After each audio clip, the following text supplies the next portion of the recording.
You like that? Oh, hello. I didn't see you there. You know, a lot of people ask me, Leaf, why are you so amazing? But I'm not here to talk about that today. Today, I'm here to talk about your fingerboard, your little fretboard here. Now, let's leave lacquered fingerboards alone because they don't take a whole lot of cleaning. Let's clean up this fingerboard, and truth be told, I've kind of cleaned it up a lot already. So just bear with me here while I give you some of the goods. Now, there's cleaning and there's conditioning. Cleaning is cleaning, and conditioning is something you do when the wood it's all dry. So you start with cleaning because there's no sense really in making it too nice before you get all the dirt and the grit off. So the grit and the dirt we're talking about is that finger gunk. That's that hard to dislodge, disgusting, putrid, vile, I can't even talk about it sort of stuff that lives on your fingerboard. What I've found works quite well to dislodge that, or to help dislodge that, is just good old lighter fluid. You can get it in a newsagent, you can get it in supermarkets. It is flammable, so if you're an idiot, don't use it. It's volatile, it's a bit fumey, so use it in a well-ventilated area. And I would also recommend using gloves. If you get it on your skin, I mean, no, you're not going to catch fire immediately, but it's not good for your skin. It really, really dries it out. I think it sucks the moisture out of your skin, and your fingers go all cracky and bleedy, and that's no fun. So use the appropriate safety equipment, and you'll be grand. I'm not going to touch it today because... but what you do is, really, put a bit on, stick it on the fingerboard there. Take a toothbrush, preferably like sort of a stiffer bristle, and you can go north-south, you can go east-west. It's okay, it's all good, we're all friends here, right? And that will dislodge some of the easier to dislodge dirt. Stubborn stuff, I like a toothpick.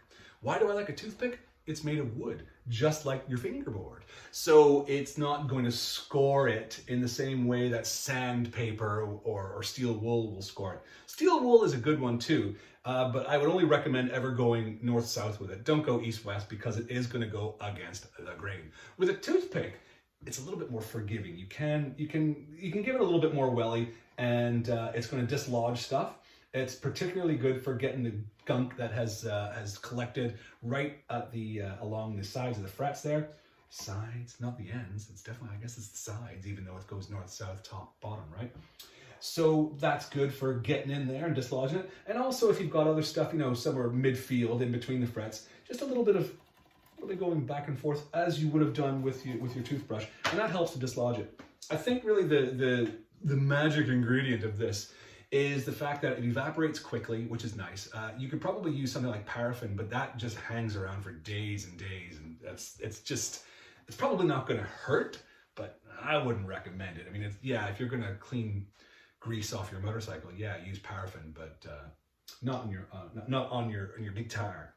So I think it's the super low viscosity of it helps to sort of get in under the dirt and dislodge it. Water just doesn't seem to have that magical property. Right, so that would be to clean the gunk. Now, once you're happy enough with the gunk, and sometimes it's just you're at it for ages and ages and ages, and if you're chasing perfection, some of that gunk is just it sort of stops being gunk and more part of the guitar. So just leave it. Just make sure you're kind of happy and you get the worst of it off. And at that point, your fingerboard is probably going to be still quite dry because I guess the lighter fluid does kind of suck a little bit of moisture out of your wood. So you need to condition it. Now, what do you use to condition the wood? Well, I'm no wood expert. I mean, what I almost always use is just some generic mineral oil. Now, years ago, I would have just looked for unscented baby oil, which is, I think, the same thing. This stuff, you get a load of it in IKEA, and I decant it into a little spritzy bottle so I can, be a little bit more accurate, or, just dab a bit on a cloth and get it on there. Like so. Spritzy, spritzy, spritz. Actually, I need to spritz kind of slowly with this guy. Now, this stuff, I don't mind getting on my hands or my fingers at all, because if it's anything like bébé oil, it's meant to be good for you, right? And then look at me using my finger instead of like a soft cloth of some sort. Well, the the soft cloth just sort of sucks it back up into itself, right?